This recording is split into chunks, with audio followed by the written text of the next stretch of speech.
Aquí comienza Presencia Real, un espacio dedicado a fortalecer nuestra relación amorosa con Jesucristo vivo y presente en la Eucaristía. Dirigido por Rafa Herrera. Presencia Real. Avivemos el amor por Jesús Eucaristía. Estamos transmitiendo por Radio Paz 830 AM, 96.1 FM y también por Inmaculada TV desde Atlanta, Georgia. Hoy tenemos un programa, nos acompaña nuevamente nuestro amigo, el Padre Octavio Gómez. ¿Cómo está, Padre? Hola, Rafael. Bienvenido de nuevo. Sé que nuestra comunidad está atenta a todas esas cosas, detalles que salieron desde nuestra conversación pasada. Y quisiéramos hablar con usted, Padre, en este momento. Sé que hablamos mucho de lo que era, cómo fue esa Pascua que hizo Cristo durante la última cena en aquel entonces. Y tocamos ciertos detalles de hoy en día. Ahora, ¿cómo vivimos toda esa Pascua de esa última cena hoy en día en nuestra Eucaristía? Sí, eso es muy importante porque fíjate que en eso consiste la renovación de la Iglesia. El Concilio Vaticano II empezó, la base de todo el concilio es la renovación litúrgica, por eso el primer documento que se hizo es Sacrosanctum Concilium, que es la renovación de la liturgia. ¿Por qué? Porque es que ahí es donde se expresa la fe. Esa frase antigua tan famosa dice: les credendi, les vivendi, les orandi, ¿cierto? Lo que creemos, lo que vivimos, es después lo que rezamos, ¿cierto? Entonces puede darse también en sentido inverso. Lo que rezamos es lo que vivimos y eso expresa lo que creemos. Entonces, si uno no entiende lo que celebra, no lo puede vivir y mucho menos creerlo. Yo creo que eso es la gran falencia del concilio, no del concilio, sino de la aplicación del concilio. Que es verdad que la gente va a la misa y se lee las lecturas en español o en inglés o el idioma que cada quien, que el padre dice las palabras de la consagración en español, pero la verdad, la gente no entiende casi nada de la misa, casi nada, ¿no? De alguna manera, por eso los jóvenes se aburren, porque van allá y dicen, la repetición de la repetidera, porque no entienden nada, no entienden qué significa la Pascua, no entienden qué significa un rito, el rito de la, ¿cómo se llama? El rito penitencial, la palabra, etcétera, porque no se entiende el origen. Por eso es tan importante esta catequesis, esto que tú estás haciendo con estos programas, el avivamiento de la Eucaristía. ¿Por qué? Porque si no se entiende la Eucaristía, entenderla, no se puede vivir. Entonces, ¿qué pasó? Una vez que Jesucristo celebró la Eucaristía, los apóstoles siguieron celebrando la Pascua. ¿Cómo era la estructura de la Pascua? Había, tenía, digamos así, las comunidades cristianas tenían una estructura muy sinagogal, ¿cierto? En la sinagoga siempre había una liturgia de la palabra, ¿cierto? Y había una homilía, ¿no? Después, se agregó a esa estructura de la palabra, digamos, todo el contexto de la Pascua del Señor. Entonces, se juntaron esas dos cosas que no existían exactamente en la Pascua judía, ¿no? Y que nosotros sí teníamos, se juntaron al inicio de la Iglesia. ¿Por qué la escritura sinagogal? Porque ellos celebraban en la sinagoga cada 8 días el Shabbat, que era una liturgia sinagogal, no era la Pascua, ¿ya? Después en la casa hacían un poco el tema del pan y el vino, ¿cierto? Entonces lo juntaron los primeros cristianos y después seguramente había un banquete. Se nota que al inicio eran las tres cosas, era una liturgia de la palabra, ¿cierto? Como te digo, sinagogal, que incluía una homilía, inclusive tenía un orden hasta muy interesante, porque todavía existe, se llama Parashat, ¿no? Haftarah y Parashat. Entonces estaba Haftarah, era la lectura de la Torá, estaba la Parashá, que era como una actualización de esa lectura de la Torá, que era un profeta, y después había el Meturgeman, que sería el que hacía la traducción al arameo, y que era una especie de homilía, ¿cierto? Entonces, después de eso venía, ya propiamente se nota que venía la parte, digamos, de la Eucaristía como la conocemos, digamos, la parte de lo que es del memorial de Jesucristo, y se hacía al final un banquete. Eso fue la estructura que tenían. Finalmente se eliminó se eliminó el banquete, por lo que dice, ¿se acuerda lo que dice San Pablo? Dice, ustedes van a comer y se olvidan de los pobres. Entonces eso se ve que era un complique, y entonces se eliminó lo del banquete y quedó la liturgia de la palabra, la liturgia de la Eucaristía, como la conocemos hoy. Con el tiempo se fue revistiendo de muchos detalles, de oraciones, sobre todo cuando ¿cómo se llama? Constantino se convirtió. Entonces imagínate, las primeras comunidades celebraban primero escondiditos, en las catacumbas de Roma sobre todo, y cuando entró el emperador, eso era el gentío impresionante, ¿no? Y entonces entraba el emperador, entonces mientras que entraba el emperador, primero dejaron de celebrar en las casas, porque antes celebraban en las casas para ir a celebrar a las basílicas. La palabra basílica significa basileos, donde estaba el rey, ¿no? Entonces iban a las basílicas. Entonces, claro, cuando llegaba el emperador, había que, de todas maneras, era un personaje, el emperador. O sea, ¿no? todo el protocolo. Nosotros no tenemos idea de lo que era un concepto de emperador, pero el emperador era Dios. Era Dios, literalmente. O sea, ellos sabían que no era Dios ya cristianos, pero era el personaje más importante de la humanidad, mucho más que el Papa en ese momento. Entonces, llegaba el emperador y había que hacerle una entrada, y entonces se hacía un canto de entrada, se hacían unas oraciones, se hacían unos salmos, mientras que el emperador entraba con toda su corte, y ahí se empezaba ya la liturgia.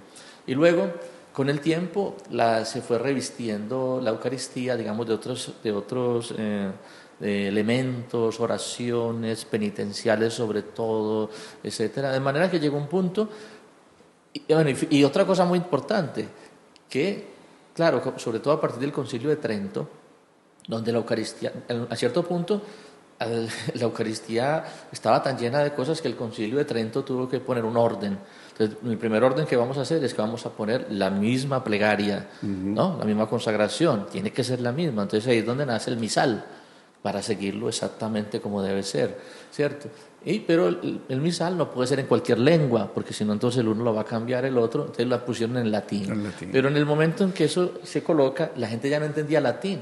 Entonces nos encontramos en el siglo XVIII con una Eucaristía que ya la Pascua no se ve por ningún lado, y mucho menos la experiencia de Pascua. Entonces la gente iba a la Eucaristía, y aunque era Jesucristo, Jesucristo siempre ha estado presente, ha tenido su fuerza, y la prueba están los santos, tantos santos que han vivido de la Eucaristía, que han hecho obras maravillosas, todo, o sea, no es que vamos a decir que no se vivía, claro que se vivía, pero digamos para el común del pueblo, ¿cierto? Era una cuestión un poco más ritual, y por ejemplo se saben que se notan que la gente, todo el mundo iba con su misalito. Los misales eran esenciales para la misa, y el padre estaba allá haciendo la Eucaristía, y cada quien iba rezando su propio novena o lo que sea, y entre además que a veces se hacían Eucaristías, existían los altares que se llamaban laterales. Entonces, a cierto punto, en medio de todo ese murmullo, porque era más un murmullo, todo el mundo rezando como en voz baja, pero cada uno rezando, se había una campana, tilén, tilén, y entonces se oía la campana, y la gente se callaba. ¿Por qué? Era la consagración. De ahí viene la campana, ¿cierto? Okay. Porque para recordar que se empieza la consagración. Entonces, cuando el padre hace la consagración, la gente no entendía muy poco o nada, tilín, tilín otra vez, y ya todo el mundo seguía en sus rituales, sus cosas. Al final, se decía el padre, ite missa est, ¿no? Que significaba, váyanse, la misión ha sido entregada, ¿cierto? Entonces la gente dice, ite missa est, dijeron, váyanse, la misión, también se podría traducir, la misa terminó, ¿cierto? Váyanse, la misa está hecha, está terminada. Entonces decían, bueno, entonces vamos a la misa, ¿no? Se terminó la misa. Y de ahí nace, digamos, nuestro concepto de misa. Bueno, entonces, el Concilio Vaticano II, ¿qué hace? Dice, no vamos a hacer un retroceso, y ahora vamos a poner sandalias, vamos a poner túnicas, y ahora vamos a coger como el ritual de los judíos, y vamos a hacer un pesaje. No. ¿Por qué? Porque la Eucaristía es algo, Cristo le dio un nuevo significado. Pero sí, tenemos que hacer una cosa, tenemos que volver a las fuentes. Y volver a las fuentes, y como un cuadro, ¿no? que tú que eres artista sabes bien, un cuadro, por ejemplo, de un artista, si uno empieza a hacerle adaptaciones, ¿cierto? Entonces dice, no me gusta cómo hace la mirada, vamos a ponerle unas gafas. No me gusta la cabeza, vamos a ponerle un sombrero. Entonces el cuadro lo desfiguras. ¿Qué hay que hacer para recuperar la belleza del cuadro original? Quitarle todas las cosas que todo lo que le ha puesto, todo lo que se le ha puesto para que brille. Entonces eso es lo que hace el concilio, volver a las fuentes para recuperar la belleza original de la Eucaristía, pero para eso se necesita una catequesis. Entonces, esa catequesis tiene que estar basada en los fundamentos de la Iglesia. Hay un documento muy valioso del siglo II de San Justino, que en el catecismo está, que nos cuenta cuál era la esencia de la Eucaristía de los primeros cristianos. ¿Qué consistía? Se reunían el día del Señor, primero que todo. Segundo, se reunían como comunidad, era una comunidad. Tercero, leían la palabra de los profetas y de los apóstoles. Ya ellos se habían descubierto en el siglo II, estamos hablando de años 120, 130, esa apología sería como el 150. Estamos prácticamente ahí, la época subapostólica que se llama, inmediatamente después de los apóstoles. Entonces, leían los apóstoles, los profetas, luego se hacía una homilía, ¿cierto? Homilía significa también diálogo, una homilía que era lo de la sinagoga, y después se daban el ósculo de la paz, se hacían un beso de paz, porque aquello que dice el Señor, y lo explica muy bien, porque dice el Señor, si te vas a colocar una ofrenda en el altar y te acuerdas que un hermano tiene algo contra ti, ve primero a reconciliarte con tu hermano, ¿no? Y después repiten las palabras del Señor, el cual en la última cena dijo, tomad y comed, repite, entonces San Justino repite las palabras de la consagración, y después reciben, ahí no tiene duda, ¿no?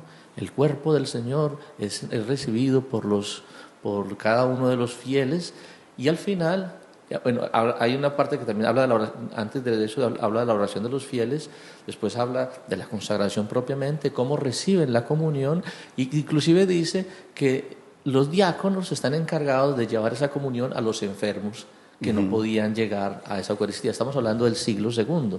Entonces, basados en esos testimonios de los padres de la Iglesia, donde ya la Eucaristía ha adquirido, digamos, su contexto totalmente cristiano, ¿cierto? Porque nosotros, la fe judía es una fe muy bella, ¿cierto? El Papa Juan Pablo II los llamó nuestros hermanos mayores en la fe, pero es una fe que es un escalón, ¿cierto?, para llegar a la revelación, que es Jesucristo. Jesucristo nos da la revelación definitiva.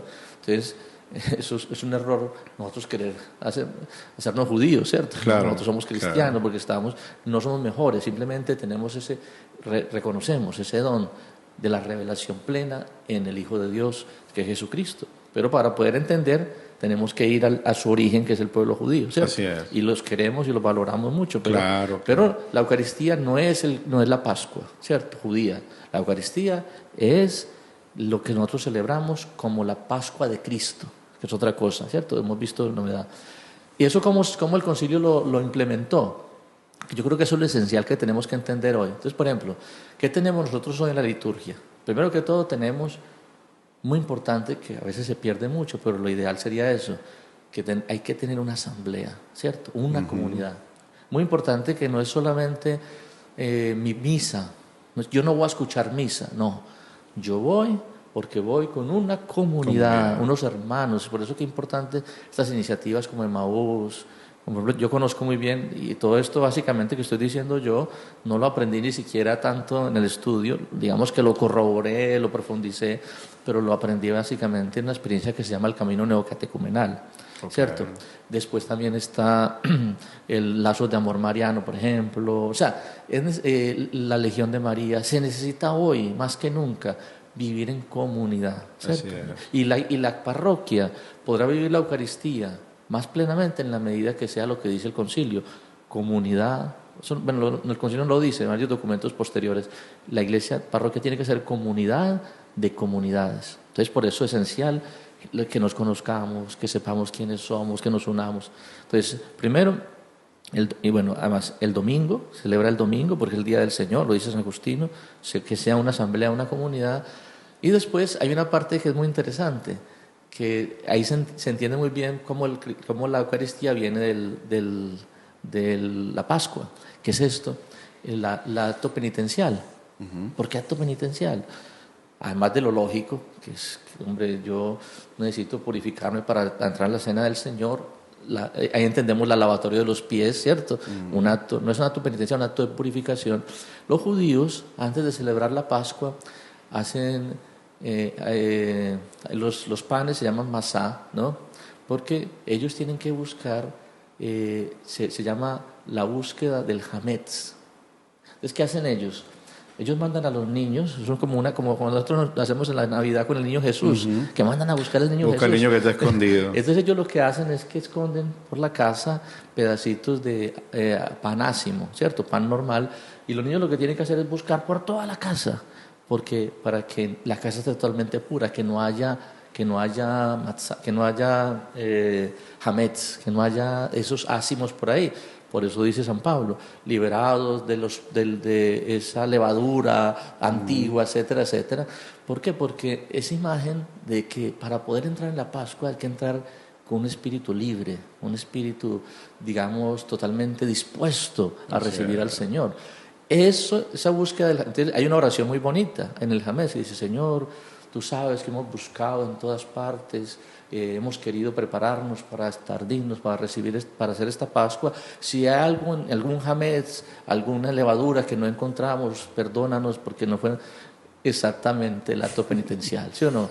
Perdón por los pecados cometidos, por los pensamientos, los pecados cometidos y los omitidos, o sea, los cometidos y también las omisiones, ¿no? Y los ignorados también. O sea, si yo pido perdón por eso, como una manera, ese ignorado sería como las cosas que yo no pude ver, ¿cierto?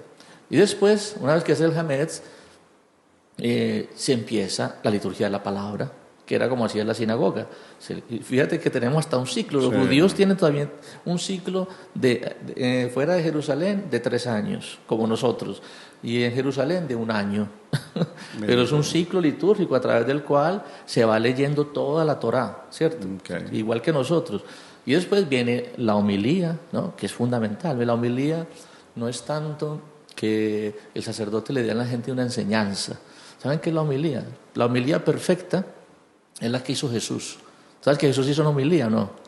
En ese momento de la última cena. En la última cena también, porque él habla, es un discurso de 3 horas, ¿no? Eso dicen algunos, dicen, no, pero hay una homilía muy clara en los evangelios. Dice que Jesucristo estaba en la sinagoga de Nazaret y le entregan el rollo del profeta Isaías. Él habla el rollo, entonces Jesucristo lee el profeta Isaías que dice: el Espíritu del Señor está sobre mí porque me ha ungido, me ha enviado para llevar la buena noticia a los pobres, ¿cierto? Para liberar a los cautivos y proclamar el año de gracia del Señor. Y al final dice la homilía, y la homilía es esta: esta palabra se ha cumplido hoy en medio de nosotros. Amén. Esa es la homilía. Esa es la homilía. Es decir, ¿qué es la homilía? La homilía no es ni siquiera inventar cosas, poemas, ¿no? La homilía es decirle a la gente que está allí: hermanos, ¿escucharon a Abraham? Pues Abraham eres tú. Esa palabra se cumple hoy en tu vida. ¿Escuchaste el Éxodo? El Éxodo es tu historia. Yeah. ¿Escuchaste la última cena? Esa última cena es tu vida hoy. El Señor se te entrega a ti, se nos entrega. Eso es la homilía. Esta palabra que se cumple hoy en la vida de la asamblea. A mí viene una pregunta, padre, que me han hecho muchas personas y que uno conversa, ¿no? Porque es difícil pensar cuál es la parte más importante de la misa, ¿no? Entonces, hay personas, hermanos, que dicen que van a la misa quizás persiguiendo una buena homilía, ¿ok? Para mí es una línea bien delgada, porque una buena homilía, cuando la personificas, es quizás te quieres divertir, quieres escuchar un cuento interesante, o quieres distraerte, o realmente quieres aprender de la palabra, ¿no? Pero hablando de escuchando todo lo que ustedes nos están diciendo, hemos heredado mucho de los judíos, ¿no? Ahora, la pregunta es esta: la solemnidad. ¿Qué debe ser lo más importante? ¿Realmente la homilía dentro de la misa? ¿verdad? Que puede durar media hora, 40 minutos, 45 minutos, o ese momento de la consagración que a veces es lo que la gente me dice, ¿por qué es tan muchas veces atropellado y rápido? Como que bendicen y seguimos adelante, ¿no? ¿Cómo verían, qué nos diría usted de esas dos partes? Exactamente. ¿No? Es decir, si nosotros vemos la homilía de Cristo dura tres palabras, ¿no? Pero en realidad, para mí, nosotros tenemos la tentación como sacerdotes, ¿cierto? De no ser sacerdotes, sino de ser entertainers, ¿cierto? ¿Cómo se diría entertainer en español? No existe una traducción, ¿cierto? De ser un personaje que la gente entretiene a la gente. Porque es que la misa de tal padre es muy linda, porque es que... Y en realidad, yo le digo a la gente en la misa, este mundo no tiene suficiente entretenimiento. Si ya tenemos televisión, cine, paseos, la vida en realidad, nosotros somos una sociedad muy soft, porque es todo entretenimiento. Y de hecho, tanto es así que a los niños hay que decirles que para que estudien, that's fun, ¿no? Para que estudien tiene que ser fun. Para que trabajen tiene que ser fun. Si no es fun, si no es divertido, no sirve. Para mí es un acercamiento equivocado a la vida, ¿cierto? La vida no es para llenarse de diversión, la vida es para amar, y amar muchas veces no es entretenido, pero son los frutos los que producen verdadera alegría. Pero bueno, volviendo al tema de la homilía, no es tanto un entretenimiento, pero tampoco una enseñanza, es más que todo mostrar que esa palabra, ¿cierto?, se realiza en tu vida, si tú la crees, ¿ya? Ahora, ¿qué es lo más solemne dentro de la Eucaristía y qué es lo más importante? Todo. Porque si yo no estoy preparado para recibir la palabra de Dios, entonces esa palabra no me toca. Si yo no escucho la palabra de Dios, la Eucaristía se convierte en un rito casi mágico, ¿cierto? Porque la palabra de Dios la que hace que la Eucaristía, cuando Cristo dice, este es mi cuerpo que será entregado por ti, hace que yo experimente, porque ya he sido preparado por esa palabra que me ha abierto el corazón, lo tenemos levantado hacia el Señor, ¿cierto? Entonces se necesita todo. Todo es esencial, hasta la bendición final.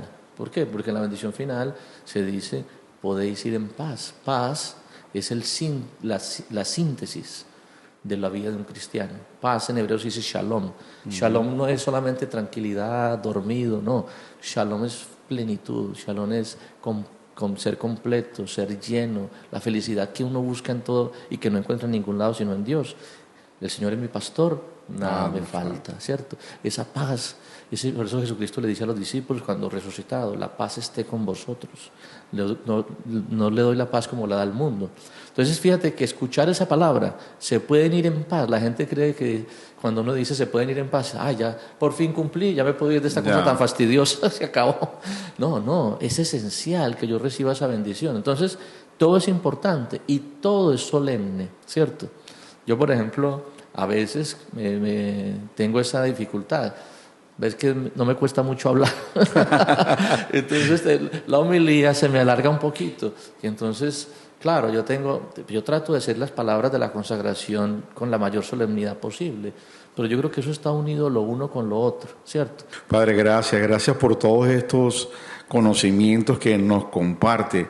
Y me asombra, en verdad, ver cómo usted ya tiene 20 años de ordenado y cómo el Señor ha hecho su obra también, ¿no? Cómo lo ha movido de un país a otro, lo ha preparado y hoy en día de verdad que para nosotros es un privilegio poder escuchar todas las cosas que nos comparten.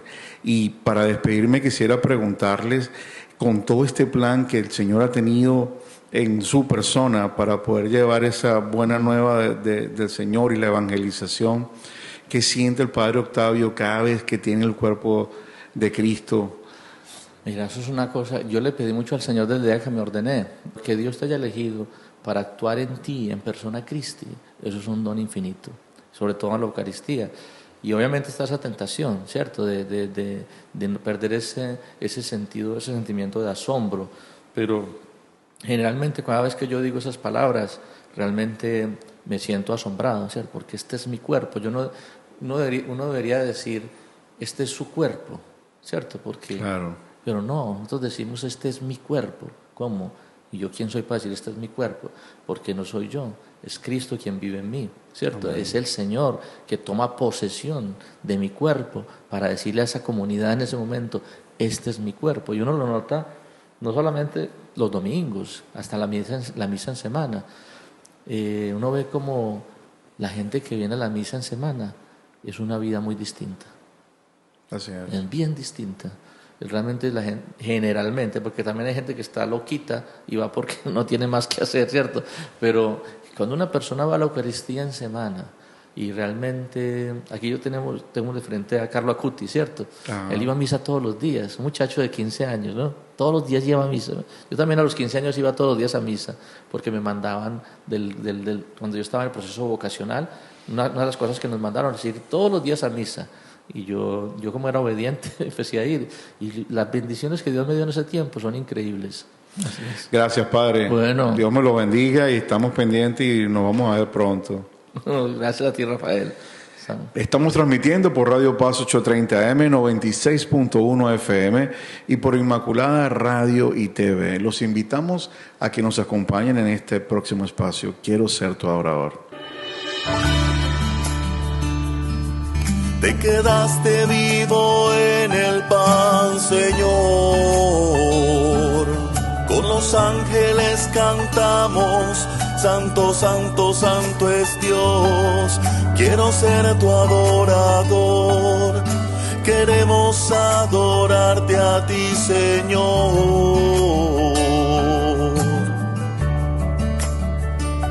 Estamos transmitiendo por Radio Paz 830 AM, 96.1 FM y también por Inmaculada Radio y TV. Este es su espacio, Quiero ser tu adorador, y esta noche, como de costumbre, comenzamos de esta forma.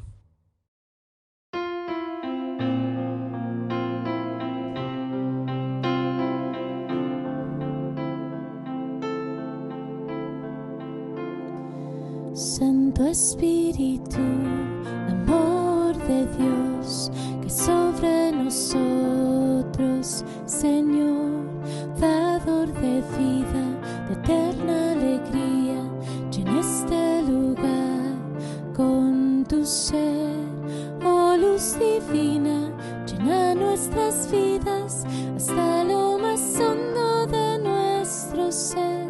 Santo Espíritu, consuelo y verdad, en todo estás, habita aquí. Ven, Dios Espíritu, ven. Ven, Dios Espíritu, ven.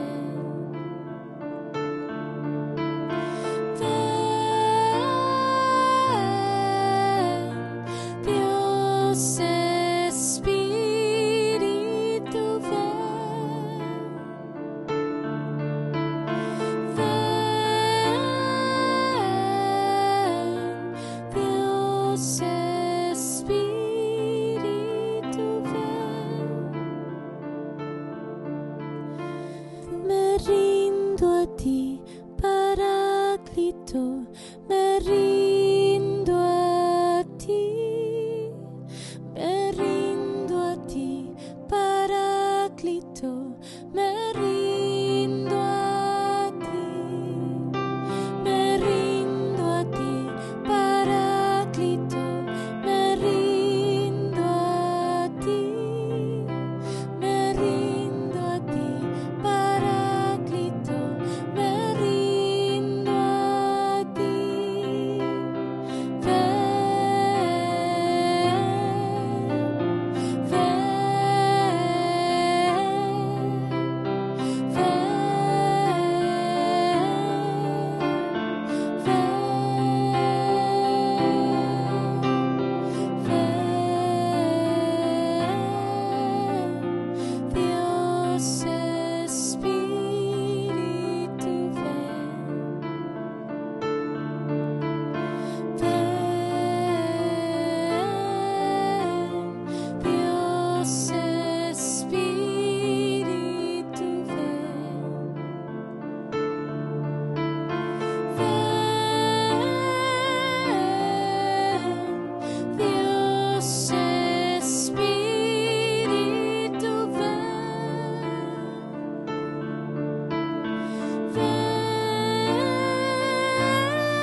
Ven Espíritu Santo y llena nuestro corazón, en especial de todos ustedes que nos escuchan y nos acompañan esta noche. Damos la bienvenida a esta hermana con este talento tan hermoso. Yoema, bienvenida. ¿Cómo estás? Muchas gracias, Rafa. Pues como dijiste, bendecida porque estoy aquí con ustedes y pues reunidos para llevar un poquito de lo que es esa adoración a nuestro Señor, ¿no? Hasta a nuestro Jesús Eucaristía, a nuestro Señor que nos regala tanto y que nos invita a formar parte de comunión entre Él, el Padre, y el Hijo y el Espíritu Santo, ¿no? Una cosa Amén. hermosa. Amén. Lindo de verdad poder compartir finalmente, porque yo creo que para nadie es un secreto que el Padre Javier, propiamente el asesor espiritual de nosotros en Presencia Real, y siempre me había hablado de ti. Y es muy lindo conocerte para compartir en este momento. Cuéntanos un poco, Yoema, ¿quién es Yoema? Hija de Dios. Amén. Pero bueno, aparte de ser hija de Dios, soy madre de 2 hermosos niños, felizmente casada con la persona perfecta que el Señor me pudo haber puesto en el camino. Estudié música. Desde chiquita me gustó mucho cantar, pero vamos a decir, mi aferración era el mundo secular, vamos a decir, ¿no? Broadway y cosas así. Pero el Señor me fue jalando y me fue atrayendo a un regalo más hermoso, ¿no? Porque cuando uno se da cuenta de lo hermoso que es cantarle a Él, que no hay nada que te satisface más que eso, ¿no? O sea, el decir, Él nos ama tanto que por eso lo podemos amar, y el talento que nos da, la canción es como esa respuesta, o sea, ese amor recíproco al Señor que le podemos dar. Entonces, y además que también me ha dado la posibilidad a través del Espíritu Santo de poder componerle canciones. Entonces, es como esa relación de amor que uno tiene con el Señor. Ahora, ¿cuándo comenzaste en sí a cantar en la Eucaristía, me imagino? Bueno, tuve la bendición de que la semilla fue plantada muy chiquita, aunque no se desarrolló hasta mucho después. Pero a los 8 años, mi papá, nosotros íbamos a una misa, vivía en el sur de Texas, y íbamos a una misa que la música era en latín. Entonces, ese día algo pasó con los músicos, no llegaron, y mi papá sabía tocar el órgano. Entonces me dijo, pues me había enseñado una canción en gregoriano, Ave María Estela, y a esa edad de 8 años fue la primera vez que me tocó cantar. Fue una bendición hermosa. Y bueno, después mi papá me invitó a hacer un proyecto cuando ya estaba yo en la universidad, en Berklee College of Music, para crear un álbum que sirviera como auxiliar para enseñar los sacramentos. Entonces me dijo, yo voy a escribir las letras y basadas en la Eucaristía y en la Sagrada Escritura y en el Catecismo de la Iglesia Católica, y tú compones la música. Entonces fue un proyecto familiar porque mi mamá lo tradujo al inglés, mi hermano diseñó la carátula, mi otro hermano se encargó de tratar de difundirlo. Entonces fue todo un proyecto que fue la primera cosita que el Señor puso en mi camino, y que realmente pues uno se da cuenta de esos tesoros, ¿no?, que tenemos en los sacramentos, en especial en la Eucaristía. Así es. Ahora, Yoema, ¿cómo de cantar en la Eucaristía, verdad, que quizás es el ministerio más común, cómo hiciste esa conexión con la adoración al Santísimo Sacramento? Pues bueno, o sea, estando en la misa, vamos a decir, siempre nos enfocamos todo lo que es la liturgia en hacer las cosas en comunidad, ¿no? Entonces, la mayoría de los cantos, las letras que escuchamos es que estamos en comunión cantándole al Señor, ¿no? A veces escuchará uno que otro que es en primera persona, que uno está cantándole de vez en cuando, pero la mayoría decimos vienen con alegría, vamos, o sea, cantando al Señor. Eso cosas así que siempre es en comunidad, ¿no? Entonces, no es que uno no pueda cantar a la hora de la adoración también en ese aspecto de comunión, pero cuando uno está frente al Santísimo, puede ser la única persona que está en la capilla, ¿no? Y entonces puedes estar tú frente al Señor y simplemente viéndolo, ya es un acto de adoración. Simplemente dejar que Él te llene de su gracia santificante, de su presencia real. Correcto, ¿no? Y a veces también hay que motivar a la comunidad a que participe. Aquí es una entrega total y única. Sí. ¿Hay algún testimonio, alguna experiencia realmente muy especial que nos puedas compartir de tu persona como adoradora cuando has estado enfrente de Él?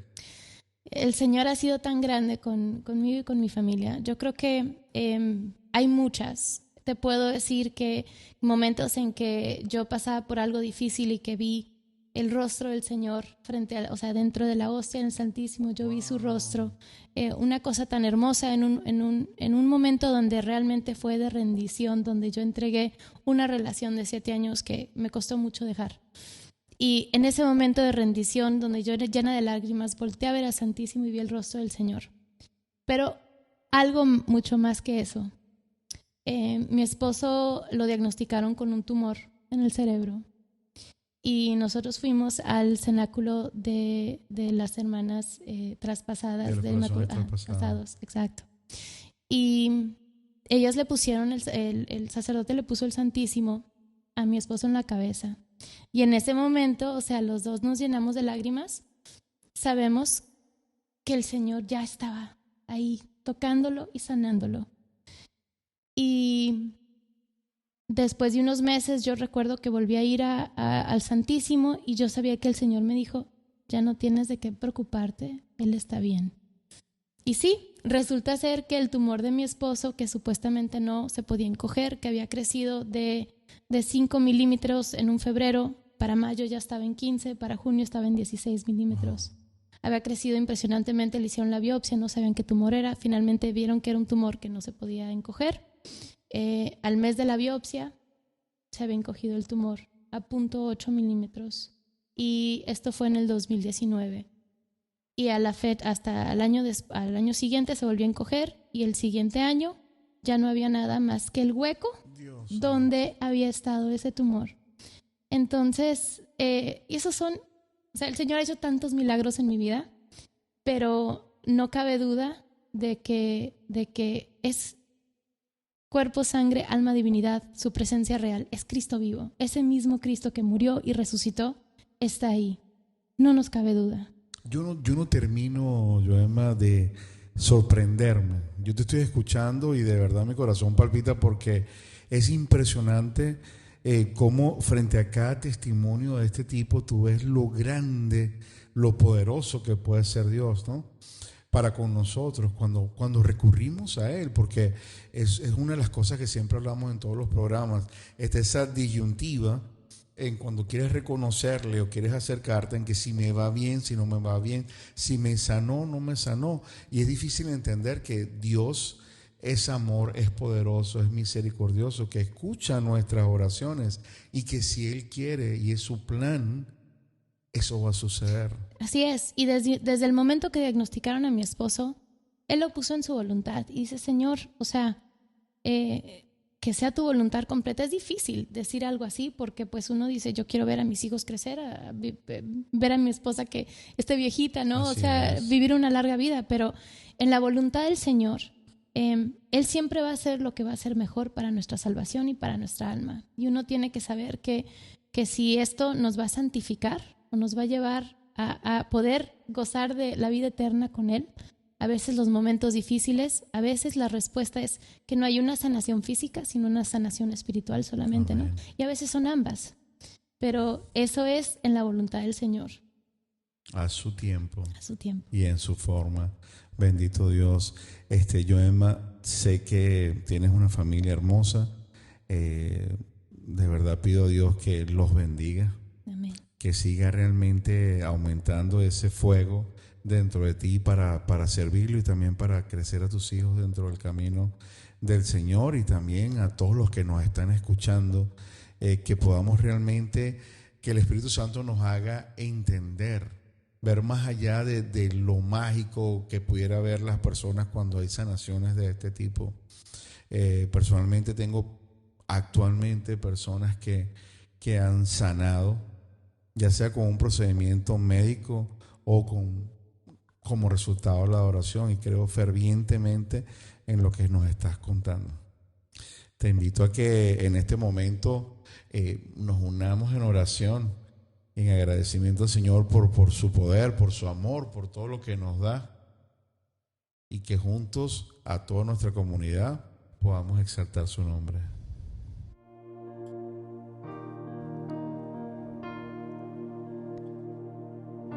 Señor Jesús, te damos gracias, Señor, por este espacio, por tu presencia, Señor. Te damos gracias porque sabemos que tú siempre estás obrando, Señor. Aunque no podamos ver la obra de tus manos, Señor, tú nunca dejas de transformarnos, de tocarnos, de sanarnos. Tus susurros en la noche,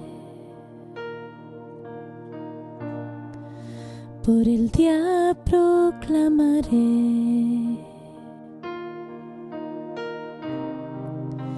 Eres consolación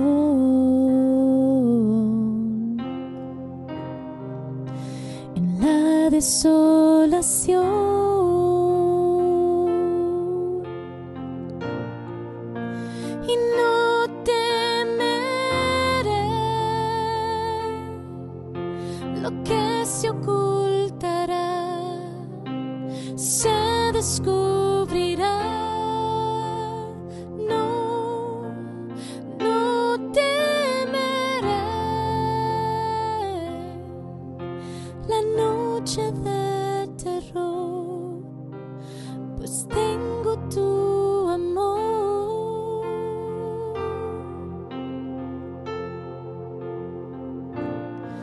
En tu promesa encuentro aliento, mientras mi mundo está al revés. Eres consolación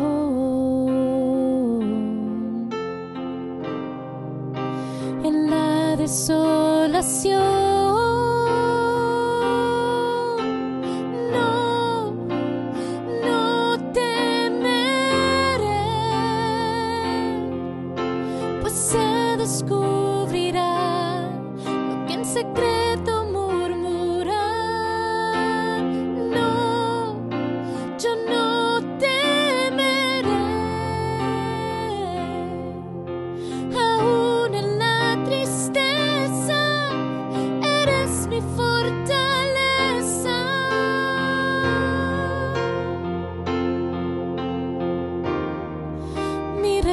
Y protector, eres mi defensor, tú siempre eres fiel, y en la tormenta me das paz y me levantarás en alas como las águilas.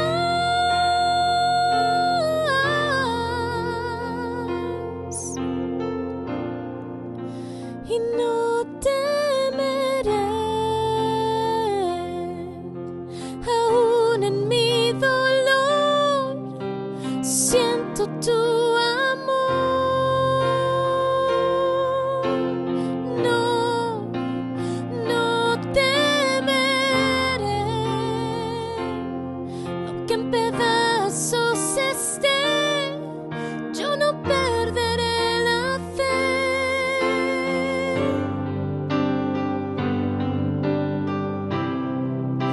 Yo no temeré, aunque crea no ver la luz, mi ancla es tu cruz. Y no temeré, yo sé que venceré, pues por ti yo ya gané.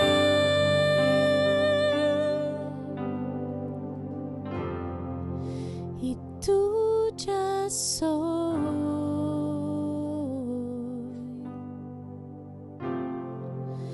hasta el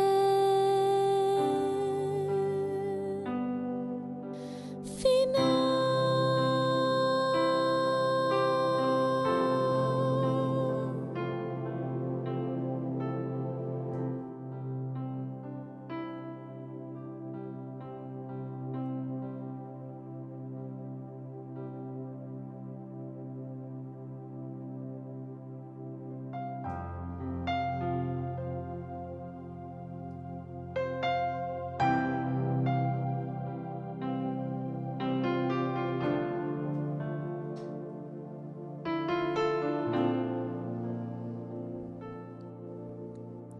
Señor, gracias Señor te damos por tu presencia entre nosotros.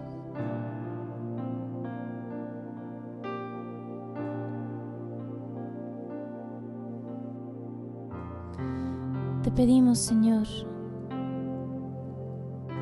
por cada intención que guardamos dentro de nuestro corazón, que se haga tu voluntad. Que no tengamos miedo, Señor, de confiar en tu santa voluntad, Señor. Sabemos, Jesús, que tú eres un Cristo vivo y que tú prometiste quedarte con nosotros. Gracias, Señor.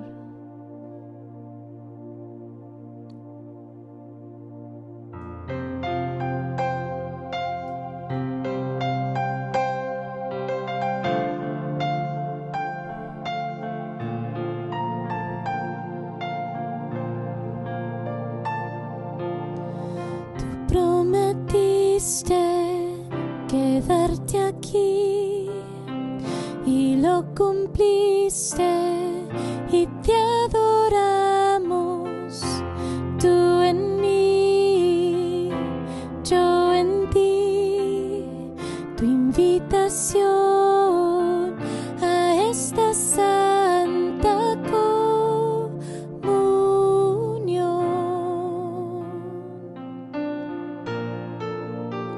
tú estás aquí, vivo en verdad. Es tu cuerpo y tu sangre, tu alma y tu divinidad. Tú estás aquí, vivo en verdad. No es solo un símbolo de amor, es tu presencia real, Señor.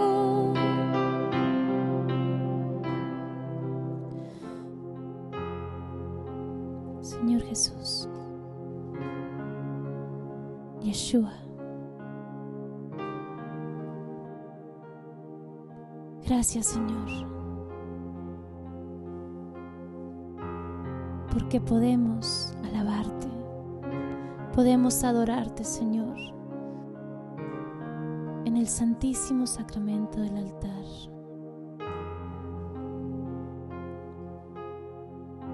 Nada se compara a ti, Señor. No hay nadie ni nada más que tú.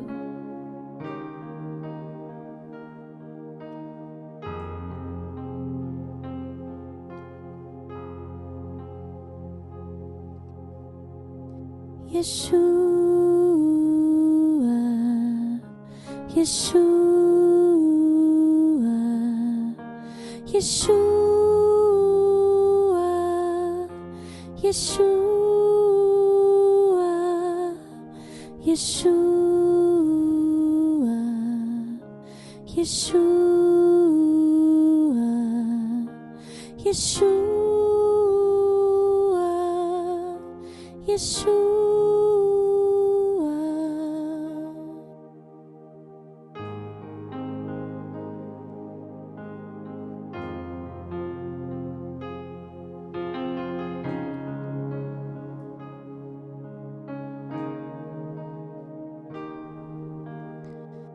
A tus pies yo quiero estar, de tu presencia me quiero saciar Y aunque mis ojos no te puedan ver, te puedo ver con los ojos de la fe. Yo sé que estás aquí, mi Señor, pues en mi alma y mi corazón te puedo sentir, te puedo sentir. Yo sé que estás aquí, mi Señor, pues tú lo prometiste, mi Dios, el quedarte aquí hasta el fin. Yeshua, Yeshua, Yeshua, Yeshua.